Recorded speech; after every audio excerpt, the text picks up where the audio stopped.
Hello, ഒരു restaurant style chicken fried റൈസാണ് ഞാനിവിടെ ഉണ്ടാക്കുന്നത്. അതിനു വേണ്ടി ഉള്ള ചേരുവകൾ എന്തൊക്കെയാണെന്ന് നമുക്ക് നോക്കാം. ഞാൻ ബസുമതി റൈസ് എടുത്തിട്ടുണ്ട്. ഒരു 3/4 കിലോനാണ് അത് എടുത്തിരിക്കുന്നത്. അത് ഒരു അരമണിക്കൂർ ഞാൻ വെള്ളത്തിൽ കുതിർത്തി മാറ്റി വെച്ചിരിക്കുകയാണ്. വെള്ളം നന്നായി ചൂടായതിനു ശേഷം അതിലേക്ക് ഈ അരി ഇട്ട് കൊടുത്തു. ആവശ്യത്തിന് വേണ്ട ഉപ്പ് ഇട്ട് കൊടുത്തു. പോരാത്തത് 1.5 സ്പൂൺ ഞാൻ ഓയിൽ ഇട്ട് കൊടുത്തിട്ടുണ്ട്. ചോറ് ഒന്നൊന്നിൽ മുട്ടാതെ നമുക്ക് ഒറ്റയിട്ട് കിട്ടാനായിട്ട്. ഒത്തിരി റൈസ് വെന്ത് പോകാതെ നോക്കണം. പിന്നെ നമ്മൾ 2 മുട്ട എടുത്ത് അത് കുരുമുളക് പൊടിയും ഉപ്പും ഇട്ട് ഒത്തിരി ഫ്രൈ ആകാതെ ജസ്റ്റ് ഒന്ന് ഫ്രൈ ചെയ്ത് മാറ്റി. പിന്നെ ഒരു പാനിലേക്ക് എണ്ണ ഒഴിച്ച് അതിലേക്ക് കുറച്ച് വെളുത്തുള്ളിയും ഒരു 3-4 ചുള വെളുത്തുള്ളി പൊടിയായിട്ട് അരിഞ്ഞതും പിന്നെ പോരാത്ത കുറച്ച് ക്യാരറ്റും നമ്മൾ ഇട്ട് കൊടുത്തിട്ടുണ്ട്. ക്യാരറ്റിന് കുറച്ച് വേവ് ഉണ്ട്. അപ്പോൾ ക്യാരറ്റ് ഒരു ഇത്തിരി കൂടെ വെന്തതിന് ശേഷം നമ്മൾ അതിലേക്ക് ബീൻസ് ചെറുതായിട്ട് അരിഞ്ഞു വെച്ചിരിക്കുന്ന ബീൻസും കൂടി ഇട്ട് കൊടുത്തിട്ടുണ്ട്. ഈ ബീൻസും അത്യാവശ്യം നന്നായി വാടിയതിന് ശേഷം അതിലേക്ക് നമ്മൾ കുറച്ച് ക്യാപ്സിക്കവും കൂടി ഇട്ട് കൊടുത്തു. ജസ്റ്റ് ഒന്ന് ക്യാപ്സിക്കം ഒന്ന് 2-3 പ്രാവശ്യം ഒന്ന് വഴറ്റിയതിന് ശേഷം അതിലേക്ക് ഒരല്പം ഉപ്പിട്ട് കൊടുത്തായിരുന്നു.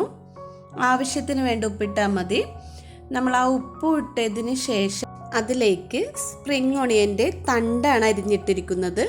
കുറച്ച് തണ്ട് മാത്രം എടുത്ത് നമ്മൾ അരിഞ്ഞ് ഇതിലേക്ക് ഇട്ടിട്ടുണ്ട്. അതും ഒന്ന് വാടി വന്നപ്പോഴേക്കും ക്യാബേജ് നൈസായിട്ട് നമ്മൾ അരിഞ്ഞെടുത്തിട്ടുണ്ടായിരുന്നു.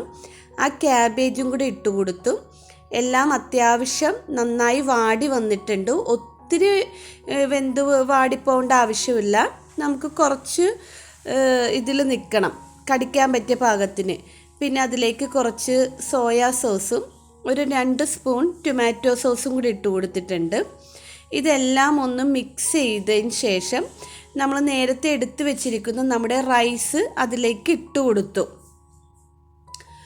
ആ റൈസ് ഇട്ട് കൊടുത്ത് കുറച്ച് കുരുമുളക് പൊടിയും കൂടെ അതിൻ്റെ മീതയിൽ ഇട്ട് കൊടുക്കുന്നുണ്ട്. നേരത്തെ നമ്മൾ 2 മുട്ട എടുത്ത് ഫ്രൈ ചെയ്ത് വെച്ചിട്ടുണ്ടായിരുന്നു. അതും ഇട്ട് കൊടുത്ത് പിന്നെ ഞാൻ കുറച്ച് ചിക്കൻ്റെ പീസ് ഫ്രൈ ചെയ്ത് മാറ്റിയിട്ടുണ്ടായിരുന്നു.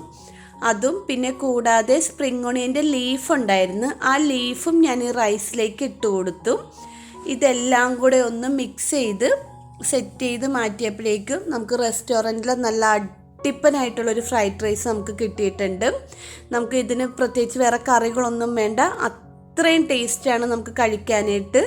അപ്പോൾ എൻ്റെ വീഡിയോ കാണുന്നവരെല്ലാവരും ഒന്ന് ലൈക്ക് ചെയ്യുകയും ഷെയർ ചെയ്യുകയും സബ്സ്ക്രൈബ് ചെയ്യുകയൊക്കെ ചെയ്യണം.